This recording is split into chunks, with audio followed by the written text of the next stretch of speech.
Hello दोस्तों, आज के इस वीडियो में हम बिहार पुलिस के लिए 10th का इकोनॉमिक्स कंप्लीट करने वाले हैं।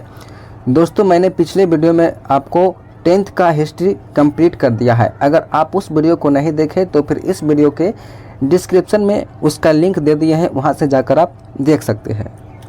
तो दोस्तों, जैसा कि आप सभी जानते हैं कि बिहार पुलिस ने अपना सिलेबस को चेंज कर दिया है, जिसमें उन्होंने 9th और 10th के सभी चैप्टर यानी कि सभी सब्जेक्ट को शामिल कर दिया है, जिनमें से आज के इस वीडियो में हम 10th का इकोनॉमिक्स कंप्लीट करने वाले हैं। तो चलिए दोस्तों, अब इस वीडियो को शुरू करते हैं।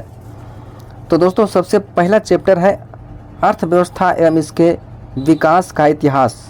सबसे पहला चैप्टर है अर्थव्यवस्था एवं इसके विकास का इतिहास, और इसका सबसे पहला सवाल है कि निम्न को प्राथमिक क्षेत्र भी कहा जाता है, यानी कि निम्नलिखित ऑप्शनों में से विकल्पों में से किसे प्राथमिक क्षेत्र भी कहा जाता है। तो इसका सही ऑप्शन होगा ऑप्शन नंबर बी, यानी कि खा, कृषि क्षेत्र। कैसे, तो समझिए। सबसे पहली बात है कि प्राथमिक क्षेत्र किसे कहते हैं, तो फिर वैसे चीज़ों को कहते हैं जो नेचुरली कहने का मतलब है कि प्राकृतिक रूप से पाया जाता है, जैसे कृषि करना, धान चावल गेहूँ मक्का, मछली पालन, ये सभी, और साथ ही साथ वनों से प्राप्त होने वाली चीज़ें, और साथ ही साथ खुदाई के दौरान प्राप्त होने वाले अयस्क और तत्व, ये सभी चीज़ें जो प्राकृतिक रूप से मौजूद होते हैं हमारे पृथ्वी में, यानी कि हमारे धरती पर, उसे प्राप्त करने के बाद जो कच्चे माल के रूप में हमें प्राप्त होते हैं उसे प्राथमिक क्षेत्र के रूप में यानी कि प्राइमरी सेक्टर के रूप में जाना जाता है। इतना बात आपको ध्यान रखना है कि जो नेचुरली चीज़ है उसे प्राकृतिक यानी कि प्राथमिक क्षेत्र में शामिल किया जाता है। उसके बाद फिर दूसरा सवाल है, जिस देश का राष्ट्रीय आय अधिक होता है वह देश कहलाता है। तो फिर वह देश विकसित कहलाता है। जिस देश का नेशनल इनकम अधिक होता है उसे विकसित देश कहते हैं, और जिस देश का इनकम विकसित से थोड़ा कम होता है उसे अर्ध विकसित कहते हैं, और जिसका सबसे कम होता है यानी कि सबसे मिनिमम स्टेज पर उसे कहते हैं अविकसित। वर्तमान समय में भारत अर्ध विकसित यानी कि अर्ध विकसित का कहने का मतलब है कि विकासशील की अवस्था में, वह विकास है गतिशील के रूप में, यानी कि विकासशील की अवस्था में भारत की अर्थव्यवस्था है। फिर है कि गरीबी कैंसर की तरह है, किसने कहा था? गरीबी कैंसर की तरह है, किसने कहा था? तो फिर एक अर्थशास्त्री थे जिनका नाम था कुजनेट। इन्होंने कहा था कि गरीबी एक कैंसर की तरह है जो व्यक्ति को, समाज को, परिवार को एक तरह से उसे खत्म कर देता है। किस क्षेत्र को द्वितीयक क्षेत्र भी कहा जाता है? तो फिर उद्योग क्षेत्र को। कैसे? तो फिर मैंने आपको पीछे बताया था, पीछे प्राथमिक क्षेत्र के बारे में, वैसे चीज़ों को शामिल करती है उसमें जो नेचुरली पाया जाता है। अब आ गया है द्वितीयक क्षेत्र, तो फिर इसमें वैसे चीज़ों को शामिल किया जाता है जो कच्चे माल को परिवर्तित करके कुछ अलग रूप दे देने के बाद फिर हमें मौजूद यानी कि जो हमें आउटपुट के रूप में प्राप्त होते हैं उसे द्वितीयक क्षेत्र में कहा जाता है। जैसे किसी भी चीज़ों को आप गाड़ी यानी कि वाहन देख सकते हैं, वाहन बना होता है लोहा यानी कि किसी धातु से, और वो धातु प्राप्त होता है उत्खनन यानी कि जमीन से खान से प्राप्त होती है। जो खान से प्राप्त होने वाली चीज़, वो जो लोहे का अयस्क होता है, वह प्राथमिक क्षेत्र में आ गया, और उस अयस्क को यानी कि उसे बहुत सारे परगलन और उसे रिफाइन करके उसे धातु के रूप देने के बाद फिर एक वाहन के रूप में तैयार किया जाता है, और यह तैयार यानी कि यह कच्चे माल से तैयार किया हुआ वाहन यह द्वितीयक क्षेत्र के रूप में आएगा। उसी तरह से आप जानते होंगे सब्जी, जैसे आप सब्जी उगाएं और उस सब्जी अगर बाजार में मिल रहा हो तो फिर वही कच्चा माल के रूप में बना, तो कच्चा माल के रूप में जो सब्जी था वो प्राथमिक क्षेत्र में आ गया, लेकिन जब वो सब्जी बन गया तो फिर वह द्वितीयक क्षेत्र में आ गया। उसी तरह से हर एक चीज़ों को आप समझ सकते हैं मछली पालन में। जैसे मछली क्या हुआ कि जैसे हुआ प्राथमिक क्षेत्र एक तरह से कच्चा माल होता है, और द्वितीयक क्षेत्र कच्चे माल के बाद फिर वह एक मॉडिफाइड फॉर्म होता है द्वितीयक क्षेत्र, ये आप समझ सकते हैं। अगर बात करें तृतीयक क्षेत्र, यहीं बता देते हैं कि तृतीयक क्षेत्र किसे कहते हैं। तो तृतीयक क्षेत्र को सेवा क्षेत्र कहते हैं। सेवा क्षेत्र कहने का मतलब है वैसी चीज़ों में आपको वस्तु दी नहीं जाती है। ऐसा नहीं कि जैसे आप हवाई जहाज़ या बस पर यात्रा करते हैं, आप जिस सीट पर बैठते हैं ऐसा नहीं है कि उस सीट को उठा कर लेकर चला जाना है आपको घर। वहाँ पर केवल आपको कुछ घंटे के लिए यानी कि कुछ समय के लिए आपको एक सेवा यानी कि आपको एक राहत देने के लिए प्रदान किया जाता है। उसके बाद फिर उस समय टेन्योर के बाद फिर आप उसे हट सकते हैं, यानी कि वो उसके बाद फिर आपका सेवा समाप्त हो जाता है। वहाँ से आप कुछ नहीं लेकर जा सकते। जैसे डॉक्टर के पास आप जाते हैं इलाज करवाने के लिए, तो ऐसा नहीं कि डॉक्टर को उठा कर लेकर चलाते हैं यहाँ पर, या फिर किसी भी चीज़ को सेवा के रूप में अगर ग्रहण करते हैं तो फिर ऐसा नहीं है कि उसे भी लेकर चलाते हैं। यहाँ सीधा सा मतलब है कि केवल आपको सेवा देगा, उसके बाद फिर वह वस्तु उसी का हो जाएगा जिसका पहले से था। तो समझ गए प्राथमिक, द्वितीयक और तृतीयक में। उसके बाद फिर अगला सवाल है कि 11वीं पंचवर्षीय योजना की अवधि क्या है। तो 11वीं पंचवर्षीय योजना की अवधि 2007 से 12 है, 2007 से 12 है। और 11वीं के बाद फिर 12वीं, तो 12वीं का है 2012 से 17 तक, 2012 से 17 तक। हमारे देश में कुल 12 पंचवर्षीय योजना चला है, कुल 12 पंचवर्षीय योजना चला है। पंचवर्षीय योजना का शुरुआत कब से होता है, तो फिर 15 मार्च 1950 ईस्वी से शुरू होता है और लास्ट होता है 2017 तक। लेकिन उसके बाद फिर क्या होता है, तो फिर उसके बाद फिर पंचवर्षीय योजना के जगह पर आ जाता है नीति आयोग। कब से आता है, तो 2015 से आता है, यानी कि मोदी जी के कार्यकाल शुरू होने के 1 साल बाद नीति आयोग को लाया जाता है। उसके बाद फिर ऐलान किया जाता है कि पंचवर्षीय योजना के स्थान पर नीति आयोग आ रहा है, यानी कि आप समझ सकते हैं कि उसके स्थान पर ला रहा है। इसका मतलब है कि ये काम वही करेगा जिसके स्थान पर इसे लाया जा रहा है। ठीक है, इतना बातों को आपको ध्यान रखना है। उसके बाद फिर अगला सवाल है कि भारत में योजना आयोग का गठन कब किया गया था। तो फिर 15 मार्च 1950 ईस्वी को योजना आयोग, जिसे पंचवर्षीय योजना कहते हैं, यानी कि योजना आयोग का गठन 15 मार्च 1950 ईस्वी को किया गया था और लास्ट कब हुआ, 2017 में। और इसके स्थान पर क्या आ गया था, नीति आयोग आया था। कब आया था, तो फिर नीति आयोग आया 2015 में आया। और 17 तक जो पंचवर्षीय योजना था 17 तक कंप्लीट, यानी कि अपना टेन्योर पूरा करने के बाद फिर यह नीति आयोग अब शुरू हो गया। फिर अगला सवाल है कि डेबिट कार्ड संबंधित है। तो फिर डेबिट कार्ड बैंकिंग प्रणाली से संबंधित है, यानी कि बैंकिंग सिस्टम से संबंधित है। भारत की आर्थिक व्यवस्था है, भारत की आर्थिक व्यवस्था कैसी है, तो फिर मिश्रित है। भारत की आर्थिक व्यवस्था मिश्रित है। मिश्रित कहने का मतलब है कि भारत में समाजवादी अर्थव्यवस्था भी है और पूंजीवादी अर्थव्यवस्था भी है, यानी कि ये दोनों का मिक्सचर ही भारत की अर्थव्यवस्था है। लेकिन अब यहाँ बात आ गया कि समाजवादी का मतलब क्या होता है और पूंजीवादी का मतलब क्या होता है। तो समझिए, सबसे पहली बात है समाजवादी।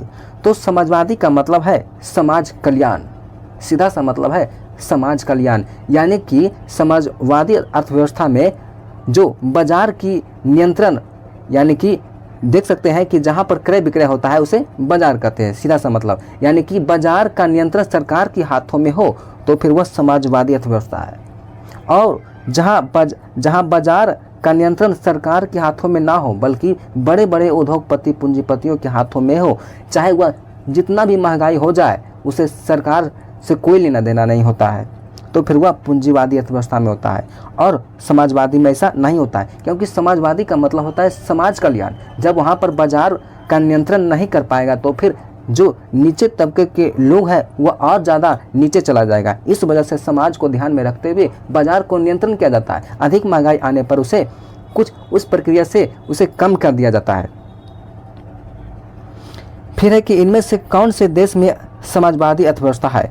तो फिर समाजवादी अर्थव्यवस्था रूस में है, समाजवादी अर्थव्यवस्था रूस में है। और पीछे बताया था एक पूंजीवादी के भी बारे में। तो पूंजीवादी अर्थव्यवस्था अमेरिका में है।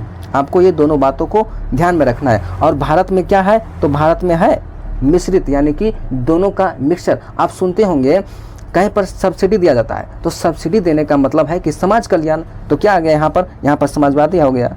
तो कहीं कहीं पर देखते होंगे कि बहुत ज़्यादा टैक्स लिया जाता है, तो वहाँ पर टैक्स का मतलब है कि वहाँ बहुत ज़्यादा महंगाई होता है, तो वहाँ पर किसका लक्षण है, पूंजीवादी का। फिर अगला सवाल है कि सम्यक विकास की प्रक्रिया संबंधित है। सम्यक विकास की प्रक्रिया किससे संबंधित है। तो फिर सभी वर्गों से, यानी कि सभी वर्गों का विकास ही सम्यक विकास की प्रक्रिया से संबंधित है। भारत में नीति आयोग की स्थापना कब हुई थी। तो फिर 2015 में किसके स्थान पर हुई थी? तो योजना आयोग के स्थान पर हुआ था नीति आयोग की स्थापना। कब हुआ था? 1 जनवरी 2015 में हुआ था। इनमें से कौन आर्थिक क्रिया नहीं है? इनमें से कौन आर्थिक क्रिया नहीं? आर्थिक का सीधा सा मतलब आपको समझना है कि पैसे से लेन देन, यानी कि पैसे से रिलेटेड। जैसे हो गया कृषि, ये तो पैसे से संबंधित है। बीमा, ये भी पैसे से संबंधित है। और यहाँ परिवहन, बिना पैसा का आप यात्रा भी नहीं कर सकते। और यहाँ बेरोजगारी में यानी कि खुद बेरोजगार है, इसका सीधा सा मतलब है कि पैसे के मामले में ये काफ़ी निम्न स्तर पर यानी कि पीछे है, यानी कि यहाँ आर्थिक क्रिया से संबंधित बेरोजगारी नहीं है। इसके जगह पर अगर रोजगारी यानी कि रोजगार रहता तो फिर वह आर्थिक क्रिया से संबंधित होता। निम्न में से किसे पिछड़ा राज्य कहा जाता है? तो आप सभी जानते हैं बिहार, जिसे सबसे निचले तबके के लोग के रूप में भी समझा जाता है। बिहार, खासकर बिहार को किस क्षेत्र को तृतीयक क्षेत्र भी कहा जाता है? मैंने आपको पीछे बताया था कि तृतीयक क्षेत्र में आपको वस्तु को लेकर जाना नहीं है, बल्कि वहाँ कुछ समय के लिए आपको यूज करने के लिए दिया जाता है। उसके बाद फिर आपको उसे वापस कर देनी है जिससे आपने लिया है, यानी कि जिसका वह चीज़ है। तो फिर वहाँ सेवा क्षेत्र हो गया। कृषि प्राथमिक क्षेत्र में, औद्योगिक क्षेत्र द्वितीयक क्षेत्र में। कृषि नेचुरली चीज़, और यहाँ पर नेचुरली चीज़ में छेड़छाड़, और यहाँ पर जो बनाया हुआ है यानी कि सेवा के रूप में दिया जाता है। इनमें से कौन देश में मिश्रित अर्थव्यवस्था है? तो फिर वो भारत है। और अमेरिका में कौन सी अर्थव्यवस्था है? पूंजी अर्थव्यवस्था। और रूस में कौन सी है? तो फिर समाजवादी अर्थव्यवस्था है। आप कह सकते हैं कि भारत का समाजवादी अर्थव्यवस्था कहाँ से आया होगा? तो फिर रूस से आया है। भारत का समाजवादी अर्थव्यवस्था, ये भी सवाल आ सकता है कि भारत का समाजवादी अर्थव्यवस्था किससे आया है? तो फिर यह रूस से आया है। कि कौन लिए थे? तो फिर उस समय नेहरू जी ने रूस के मॉडल को फॉलो किए थे। इनमें से कौन योजना आयोग के पदेन अध्यक्ष होते हैं? हाँ, ये भी काफ़ी इम्पोर्टेंट सवाल है।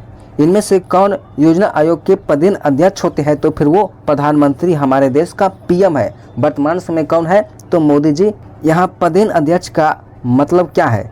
तो समझिए, पदेन अध्यक्ष का मतलब है कि जो व्यक्ति प्रधानमंत्री के पद को ग्रहण करेंगे वह स्वतः ही यानी कि स्वयं ही वह योजना आयोग के अध्यक्ष के रूप में भी पद ग्रहण कर लेंगे।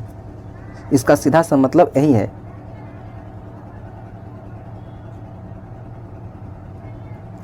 अब चैप्टर नंबर 2 है राज्य एवं राष्ट्र की आय। राज्य एवं राष्ट्र की आय, यहाँ पर किस राज्य की बात हो रही होगी?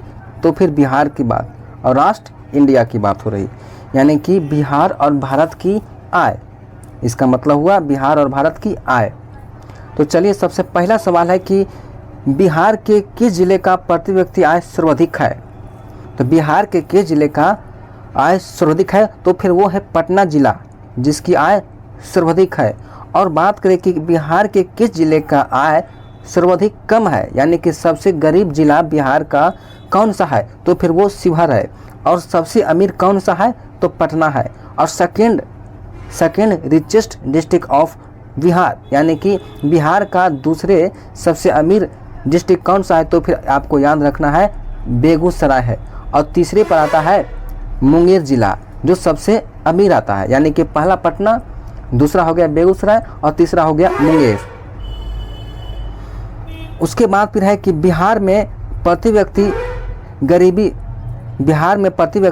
गरीबी में गुजर रही है, यानी कि बिहार में कितने प्रतिशत गरीबी में गुजर रही है? तो फिर वो करीब 33% के आसपास है। 33 से 34% के आसपास है। यहाँ पर ऑप्शन चेंज हो चुका है क्योंकि यह डाटा पुराना है और जो लेटेस्ट डाटा है उसमें करीब 33 से 34% है। अगर बात करें कि सबसे गरीब स्टेट कौन सा है, तो फिर वो अब हो गया है छत्तीसगढ़ जो सबसे अब गरीब हो चुका है। और सबसे अमीर स्टेट कौन सा है? तो फिर वो है महाराष्ट्र सबसे अमीर है और छत्तीसगढ़ सबसे गरीब स्टेट है। और यहाँ बिहार में सबसे अमीर जिला आगे हो गया है पटना, वह पहले से भी था, और सबसे गरीब है जो कि शिवहर। तो ये भी डाटा चेंज हो चुका है क्योंकि लेटेस्ट है, इस वजह से इसकी एग्ज़ाम में आने की संभावना सर्वाधिक रहती है। और यहाँ पर जो डाटा पुराना है मैं उसे आपको रिन्यूअल यानी कि इसे लेटेस्ट डाटा से मैं आपको कंपेयर करके बता रहा हूँ। तो फिर इसका अगला सवाल अब है कि 2008-9 के अनुसार भारत की औसत प्रति व्यक्ति आय कितनी थी। तो फिर इसको 2008-9 से उतना जानने की ज़रूरत नहीं है। राष्ट्रीय गणना का आयाम नहीं है, तो फिर इसका सही ऑप्शन होगा ऑप्शन नंबर डी, मौद्रिक उत्पादन, यानी कि सकल घरेलू और शुद्ध राष्ट्रीय उत्पाद, सकल राष्ट्रीय उत्पाद ये सभी राष्ट्रीय आय का एक आयाम है, जबकि मौद्रिक उत्पादन नहीं है। राष्ट्रीय आय माना जाता है तो राष्ट्रीय आय माना जाता है यानी कि आय गणना विधि से इसे ज्ञात किया जाता है और उत्पादन गणना विधि से भी ज्ञात किया जाता है। और एक तीसरा विधि है व्यावसायिक गणना विधि, यानी कि राष्ट्रीय आय का आकलन 3 विधि से किया जाता है, यानी कि इसका सही ऑप्शन होगा ऑप्शन नंबर डी, उपरोक्त सभी। भारत में वित्तीय वर्ष कहा जाता है। तो भारत में वित्तीय वर्ष 1 अप्रैल से 31 मार्च तक कहा जाता है। कार्यों के बदले में जो पारिश्रमिक मिलता है उसे कहते हैं, उसे आय कहते हैं। और आय प्राप्त होने के बाद फिर जो वो व्यक्ति द्वारा यानी कि उस व्यक्ति द्वारा बाजार में खरीदा गया कोई भी चीज़ के बदले में जो पैसे उसे देते हैं वह उसे व्यय कहते हैं, उसे व्यय कहते हैं यानी कि उसे खर्च कहते हैं। उसके बाद फिर निम्नलिखित में से कौन सा विनिमय का सर्वोत्तम माध्यम है। यहाँ पर इसका सवाल कुछ और है और जवाब इसका कुछ और है। तो इसलिए नेक्स्ट आगे बढ़ते हैं कि भारत में किस राज्य का प्रति व्यक्ति आय सर्वाधिक है। तो फिर वो है वर्तमान समय में यहाँ पर दिया हुआ है गोवा, जो अब गोवा से बिल्कुल चेंज हो चुका है महाराष्ट्र। महाराष्ट्र का प्रति व्यक्ति आय सर्वाधिक है और छत्तीसगढ़ का सर्वाधिक यानी कि मिनिमम है छत्तीसगढ़ का और मैक्सिमम है महाराष्ट्र का प्रति व्यक्ति आय। और बिहार में मैक्सिमम है किसका, पटना, और मिनिमम है किसका, तो फिर वो है शिवहर जिला। इतना बात आपको ध्यान रखना है।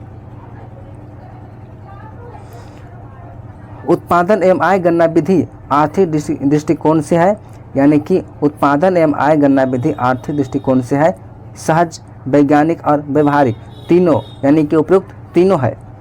फिर अगला है कि y बराबर C+1 फॉर्मूलों को किसने बताया था। तो फिर केल्स नामक एक अर्थशास्त्री ने बताया था y बराबर C+I फॉर्मूला को। उसके बाद फिर चैप्टर नंबर 3 है मुद्रा बचत एवं साख। मुद्रा बचत एवं साख इसका सबसे पहला सवाल है कि विनिमय का सर्वोत्तम माध्यम है। तो विनिमय का सर्वोत्तम माध्यम है मुद्रा, क्योंकि मुद्रा ऐसी चीज़ है जिसके द्वारा दुनिया की किसी भी चीज़ों को खरीद सकते हैं। क्रेडिट कार्ड प्रसिद्ध है, यह एक प्लास्टिक मुद्रा के रूप में प्रसिद्ध है। क्रेडिट कार्ड एक प्लास्टिक मुद्रा के रूप में प्रसिद्ध है। इनमें से कौन सा मुद्रा का साख पत्र नहीं है। तो फिर वो है चित्र मुद्रा, और बाकी चेक, हुंडी और ड्राफ्ट ये सभी मुद्रा का साख पत्र है। फिर अगला सवाल है कि साख का संबंध है, यानी कि साख का मतलब है क्रेडिट डेट मीन्स विश्वास। तो इसका सही ऑप्शन होगा ऑप्शन नंबर डी, विश्वास से। साख का संबंध है विश्वास से। एटीएम का अर्थ होता है, यानी कि एटीएम का अर्थ क्या होता है, तो स्वचालित teller machine, automated teller machine. इसका सही ऑप्शन होगा ऑप्शन नंबर ए, स्वचालित टेलर मशीन। फिर है कि रूस की मुद्रा है, तो रूस की मुद्रा है रूबल। डॉलर किसकी है, तो फिर यूएसए की, और किसकी है, ताइवान की, और किसकी है, तो सिंगापुर की, और किसकी है, और बहुत सारी कंट्रियों का जो डॉलर है उसका मुद्रा डॉलर है। और बांग्लादेश का टका है, पाकिस्तान का रुपया, भारत का रुपया। निम्नलिखित में से मुद्रा का कार्य नहीं है। तो मुद्रा का मापन करना, मूल्य का संचय करना, मूल्य हस्तांतरण करना, विनिमय का माध्यम। इसका सही ऑप्शन होगा ऑप्शन नंबर सी, मूल्य हस्तांतरण करना इसका मुद्रा का काम नहीं है। प्रारंभिक अवस्था में मनुष्य अपनी आवश्यकता की पूर्ति करते थे, यानी कि प्रारंभिक अवस्था में मनुष्य अपनी पूर्ति किस प्रकार से करते थे, तो वस्तुओं के आदान प्रदान से वस्तुओं के आदान प्रदान से, जिसे कहते हैं वस्तु विनिमय, जिसे कहते हैं वस्तु विनिमय। आज के समय में है मुद्रा विनिमय। इनमें कौन विधि ग्राह्य मुद्रा है, यानी कि जो सभी के द्वारा एक्सेप्ट किया जाता है, तो फिर यह है 10 रुपये का नोट, सभी के द्वारा एक्सेप्ट किया जा सकता है।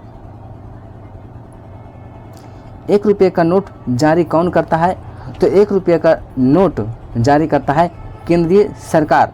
1 रुपये का नोट जारी करता है केंद्रीय सरकार। अगला है कि मुद्रा वह धुरी है जिसके चारों ओर संपूर्ण आर्थिक विज्ञान चक्कर काटता है। किसने कहा था, तो फिर जॉन यानी कि मार्शल ने कहा था। किसने कहा था, जॉन मार्शल ने कहा था कि मुद्रा वह धुरी है जिसके चारों ओर संपूर्ण आर्थिक विज्ञान चक्कर लगाता है। अगला सवाल है कि साख का क्या अर्थ है, तो साख का अर्थ है विश्वास करना और ऋण लौटाने की क्षमता, इसलिए इसका सही ऑप्शन होगा ऑप्शन नंबर सी, का एंड खा दोनों। अब चैप्टर नंबर 4 आ गया हमारी वित्तीय संस्थाएं, हमारी वित्तीय संस्थाएं। तो चलिए अब इसे भी शुरू करते हैं। इसका सबसे पहला सवाल है कि भारत का केंद्रीय बैंक कौन सा है, तो फिर आरबीआई है, आरबीआई जिसे कहते हैं रिजर्व बैंक ऑफ इंडिया, इसलिए इसका सही ऑप्शन होगा ऑप्शन नंबर ए, आरबीआई को कहते हैं केंद्रीय बैंक। बैंक का कौन सा कार्य नहीं है, तो फिर स्वयं सहायता समूह बनाना यह बैंक का कार्य नहीं है। बाकी लॉकर सुविधा, नगद साख और क्रेडिट कार्ड ये सभी बैंक का कार्य है। भारत में सहकारिता आंदोलन का प्रारंभ कब हुआ था, तो फिर 1904 ईस्वी में हुआ था। सहकारिता आंदोलन का प्रारंभ 1904 ईस्वी में हुआ था। व्यावसायिक बैंक निम्न राशि जमा नहीं करता है, यानी कि कमर्शियल बैंक निम्न में से क्या नहीं जमा करता है, तो फिर वो अग्रिम जमा नहीं करता है। कौन सा बैंक, कमर्शियल बैंक जिसे कहते हैं व्यावसायिक बैंक। भारत की वित्तीय राजधानी किस शहर को कहा जाता है, तो फिर वो मुंबई शहर है, मुंबई शहर है जिसे कहते हैं भारत का वित्तीय राजधानी। बैंकिंग एवं वित्तीय प्रक्रियाओं का संचालन होता है, बैंकिंग एवं वित्तीय प्रक्रियाओं का संचालन किसके द्वारा होता है, वाणिज्य बैंक द्वारा, यानी कि कमर्शियल बैंक के द्वारा संचालित होता है। दीर्घकालीन ऋण प्रदान करने वाली संस्था कौन सी है, तो फिर वो भूमि विकास बैंक है, भूमि विकास बैंक है जो दीर्घकालीन ऋण प्रदान करती है। गैर संस्थागत वित्तीय संस्थाएं नहीं है, तो फिर वो सहकारी बैंक, सहकारी बैंक जो गैर संस्थागत वित्तीय संस्थाएं नहीं है, यानी कि संस्थागत वित्तीय संस्थाएं है सहकारी बैंक। और बाकी जो आपको दिख रहा महाजन, रिश्तेदार और व्यापारी ये सभी गैर संस्थागत वित्तीय संस्थाएं हैं। यहाँ पूछ रहा नहीं है, यानी कि ये तीनों है, और जो सहकारी बैंक है ये संस्थागत वित्तीय संस्थाएं है, इसलिए इसका सही ऑप्शन ऑप्शन यही है।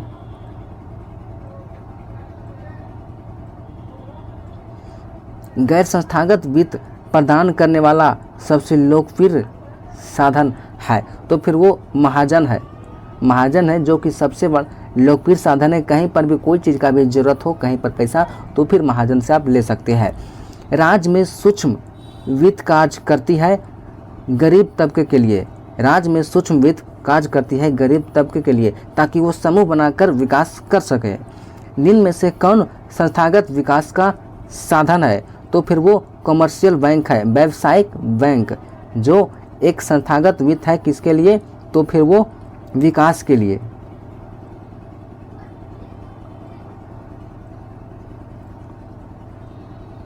मैकलेगन समिति बनाई गई, मैकलेगन समिति कब बनाई गई थी, तो 1914 ईस्वी में बनाया गया था। सहकारिता प्रांतीय सरकारों का हस्तांतरित विषय कब बनी थी, सहकारिता प्रांतीय सरकारों का हस्तांतरित विषय कब बनी थी, 1919 ईस्वी में बनी थी, 1919 ईस्वी में बनी थी। देश में अभी कार्यरत क्षेत्रीय ग्रामीण बैंक की संख्या कितनी है, तो यहाँ पर 196, लेकिन वर्तमान समय में बढ़ चुका है। आप लेटेस्ट करंट अफेयर्स में देख सकते हैं कि अभी कितना है। यहाँ पर जो आपको ऑप्शन मिल रहा है ये ऑप्शन गलत है। व्यावसायिक बैंक का राष्ट्रीयकरण कब किया गया था, तो फिर 1969 ईस्वी में किया गया था। ठीक इसके 100 साल पहले 1869 ईस्वी में गांधी जी का जन्म होता है और ठीक इसके 100 साल पहले 1769 ईस्वी में नेपोलियन का जन्म होता है। ये बात आपको ध्यान रखनी है कि किस प्रकार से एक दूसरे से रिलेटेड करके ही डेट को याद रखा जा सकता है। राज्य में कार्यरत केंद्रीय सहकारी बैंक की संख्या कितनी है? तो यहाँ पर 25 है। ये भी वर्तमान में चेंज हो चुका है डाटा। यह उत्पादक कार्यों के लिए अल्पकालीन ऋण देती है, तो फिर वह प्राथमिक सहकारी समिति जो अल्पकालिक ऋण प्रदान करती है। भारतीय रिजर्व बैंक की स्थापना कब हुई थी? 1934 के अधिनियम के अनुसार 1935 ईस्वी में हुआ था।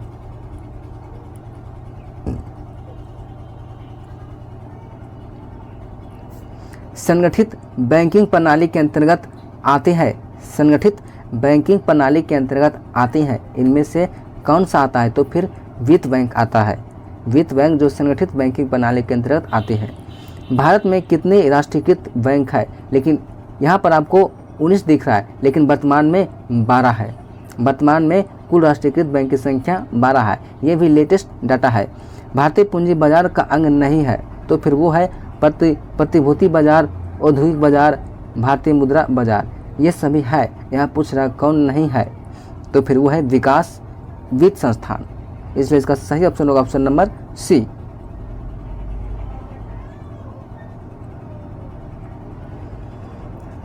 अगला चैप्टर है रोजगार एवं सेवाएं। रोजगार एवं सेवाएं। इसका सबसे पहला सवाल है ऊर्जा के मुख्य स्रोत क्या है? तो ऊर्जा के मुख्य स्रोत कोयला, पेट्रोलियम और विद्युत, ये सभी ऊर्जा के मुख्य स्रोत है। कौन सी सेवा सरकारी है? कौन सी सेवा सरकारी है? तो फिर बैंकिंग सेवा सरकारी है। हालांकि प्राइवेट बैंक भी है, लेकिन यहाँ पर ऑप्शन में चुनना है कि कौन सी सेवा सरकारी है, तो बैंकिंग सेवा सरकारी है। कौन सी सेवा गैर सरकारी है? कौन सी सेवा गैर सरकारी है? यहाँ रेल, वित्त और सैन्य सेवा यह सभी सरकारी है। यहाँ रेलवे का भी प्राइवेटाइजेशन किया जा रहा है, लेकिन यहाँ ऑप्शन के अनुसार मॉल सेवा हो जाएगा।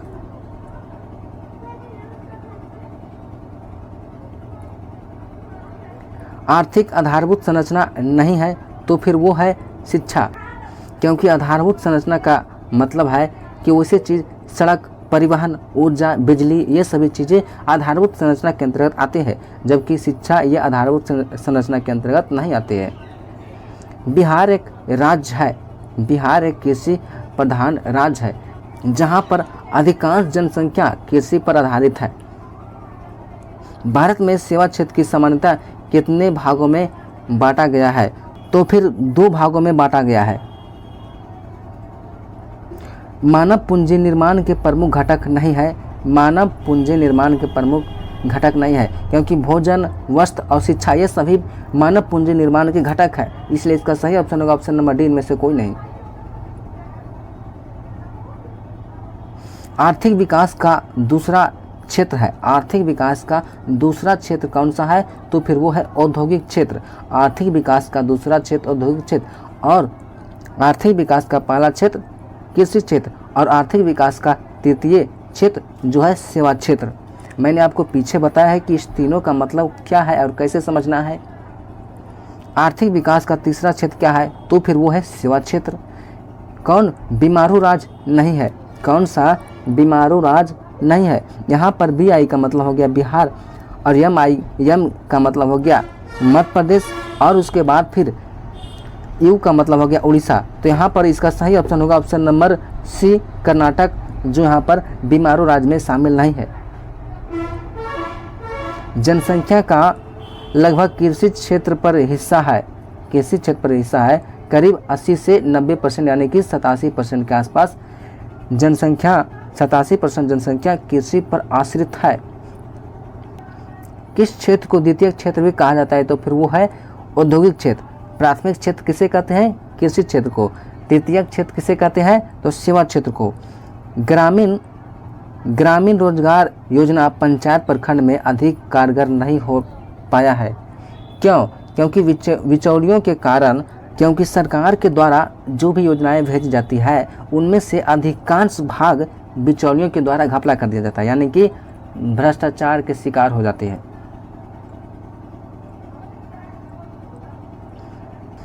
उसके बाद फिर अगला चैप्टर है वैश्वीकरण, चैप्टर नंबर 6 है। और इसका सबसे पहला सवाल है कि वैश्वीकरण के मुख्य अंग कितने हैं? तो वैश्वीकरण के मुख्य अंग 3 है। वैश्वीकरण का मुख्य अंग 3 है। LPG, लिबरलाइजेशन, प्राइवेटाइजेशन, ग्लोबलाइजेशन, यानी कि वैश्वीकरण के मुख्य अंग 3 है, लेकिन यहाँ पर 4 दिया हुआ है, लेकिन वो गलत है। इसका सही ऑप्शन होगा ऑप्शन नंबर सी, 3 है। LPG आप समझ गए। इनमें से कौन बहुराष्ट्रीय कंपनियां नहीं है? तो फिर वो है पार्ले जी। बाकी Ford Motors, Samsung, Coca Cola, ये सभी विदेशी कंपनियां हैं, जबकि पार्ले जी देसी कंपनियां। आप देखे होंगे कि पार्ले जी आज तक अपना प्राइस यानी कि कीमत नहीं बढ़ाया है, लेकिन उन्होंने क्या किया? उसके बदले में उन्होंने बिस्किट की संख्या को कम कर दिया। ये होता है मार्केटिंग।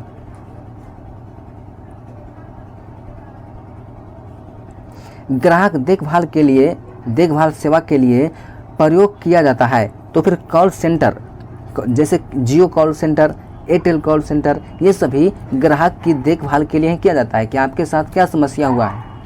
दूरसंचार सुविधा नहीं है। इनमें से कौन सा दूरसंचार सुविधा नहीं है? जैसे बात करना, संवाद करना, ये तो सामने वाली बात है। और इसके अलावा टेलीफोन, फैक्स, मोबाइल फ़ोन, ये दूर, जैसे एक यहाँ पर व्यक्ति मौजूद है और एक 50 किलोमीटर 100 किलोमीटर दूर यहाँ पर एक व्यक्ति मौजूद है, ये दोनों के बीच बात होती है। इसे कहते हैं दूरसंचार के रूप में, यानी कि दूर से संचार करना, दूर से बात विचार करना। पूरे विश्व में आर्थिक वर्चस्व बना हुआ है। पूरे विश्व में आर्थिक वर्चस्व अमेरिका यानी कि USA का बना हुआ है। पार्ले जी समूह के थम्स अप ब्रांड को किस बहुराष्ट्रीय कंपनी ने खरीद लिया? तो फिर वो कोको कोला कंपनी ने खरीद लिया है। व्यापार अवरोधक का उपयोग किया जाता है किसके लिए? व्यापार अवरोधक का उपयोग किया जाता है विकास के लिए किया जाता है। नई आर्थिक नीति में किसे सम्मिलित किया गया है? तो फिर उपरोक्त सभी कौन कौन सा है? उदारीकरण, निजीकरण और वैश्वीकरण। उदारीकरण का मतलब है लिबरलाइजेशन, निजीकरण का मतलब है प्राइवेटाइजेशन और वैश्वीकरण का मतलब है ग्लोबलाइजेशन। उदारीकरण का तात्पर्य है, मतलब उदारीकरण का मतलब क्या होता है? उदारीकरण का मतलब है, सबसे पहले आप समझिए पीछे की बात, 1991 से पहले की बात है।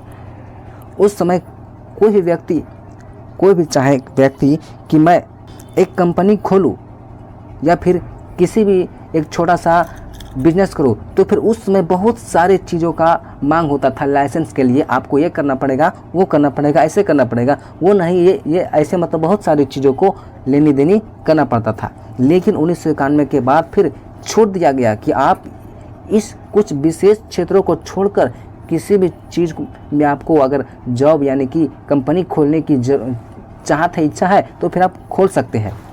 इतना, यानी कि व्यापार यानी कि अर्थव्यवस्था की मुक्ति। अंतर्राष्ट्रीय व्यापार संबंधित नियमों को निर्धारित करने वाली संस्था कौन सी है? तो फिर वो है WTO। इनमें से कोई ऑप्शन नहीं है, इसलिए देश का इनमें से कोई नहीं होगा। WTO वर्ल्ड ट्रेड ऑर्गेनाइजेशन, जिसका स्थापना होता है 1995 ईस्वी में होता है।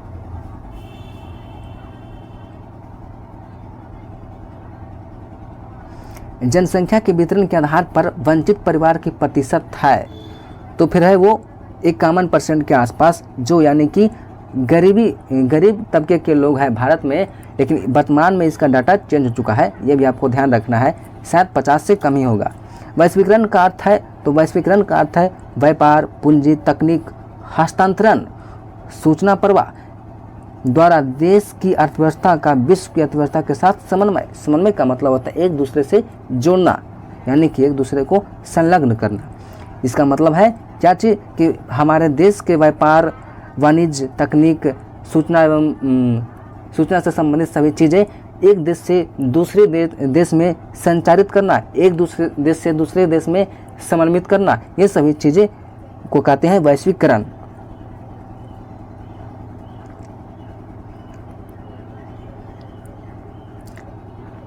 चैप्टर नंबर अब 7 आ गया है, जो है उपभोक्ता जागरण एवं संरक्षण। उपभोक्ता जागरण एवं संरक्षण। तो इसका सबसे पहला सवाल है कि उपभोक्ता द्वारा शिकायत करने के लिए आवेदन शुल्क कितना लगता है। उपभोक्ता द्वारा शिकायत करने के लिए आवेदन शुल्क कितना लगता है। तो फिर कोई शुल्क नहीं लगता है। बिना शुल्क के अगर आपके साथ कोई दुकानदार या फिर कोई ऐसे व्यक्ति जिसके साथ आपने कुछ चीज़ खरीद यानी कि क्रय विक्रय किया है, अगर आपके साथ कोई धोखाधड़ी वाली चीज़ घटना आपके साथ घटती है तो फिर आप सरकार को शिकायत कर सकते हैं। उसके लिए आपको कोई भी शुल्क यानी कि पैसे खर्चा नहीं होगा।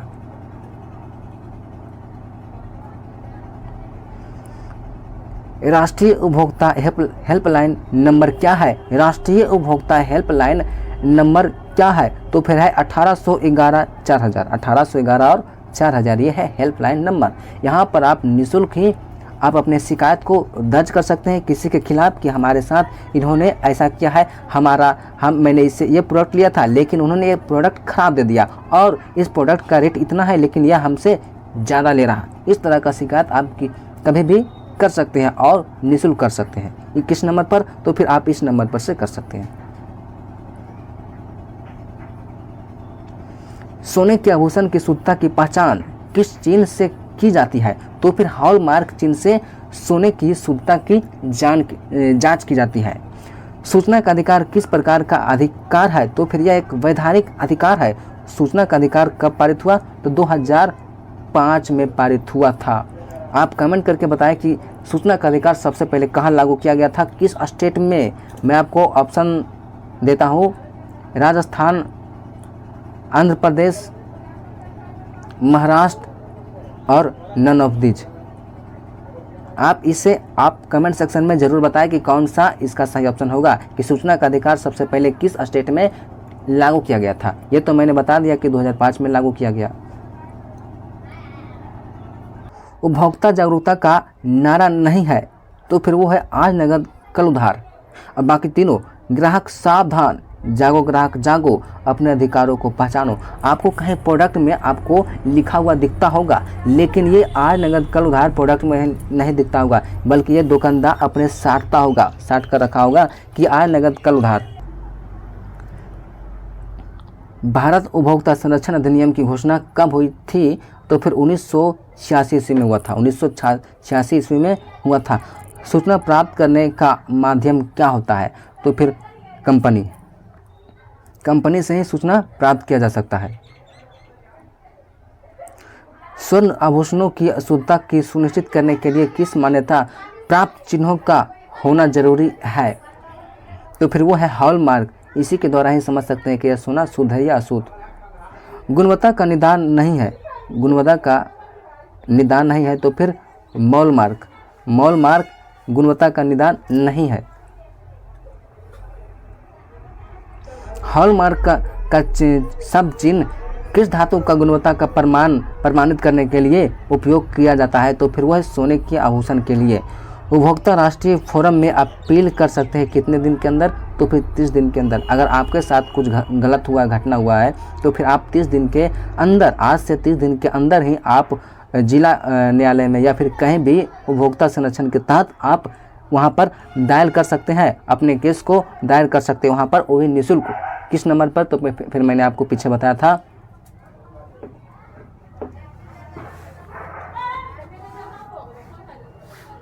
उपभोक्ता अधिकार दिवस कब मनाया जाता है। तो फिर 15 मार्च को मनाया जाता है। 15 मार्च को उपभोक्ता अधिकार दिवस मनाया जाता है। उपभोक्ता शिकायत वितरण हेतु स्तरीय न्यायिक व्यवस्था बनाई गई है। कितने स्तरीय। तो फिर त्रिस्तरीय व्यवस्था बनाई गई है केंद्र, राज्य और जिला में, यानी कि आप सबसे पहले जिला न्यायालय में जा सकते हैं। तो दोस्तों ये 10th का इकोनॉमिक था, इसे कंप्लीट कर दिए। अब दोस्तों अगर आप इसका PDF चाहते हैं तो फिर इसके लिए आपको टेलीग्राम चैनल से ज्वाइन करना पड़ेगा और इस टेलीग्राम चैनल का लिंक इस वीडियो के डिस्क्रिप्शन में दे दिया है और साथ में ही 10th का हिस्ट्री जो पिछले वीडियो में मैंने आपको पढ़ाया था उसका भी मैंने लिंक दे दिया है। तो आप दोनों से जाकर जुड़ सकते हैं, यानी कि आप एक वीडियो देखिए उसके बाद फिर लिंक से एक टेलीग्राम चैनल ज्वाइन कीजिए। तो चलिए दोस्तों मिलते हैं नेक्स्ट वीडियो में। जय हिंद दोस्तों।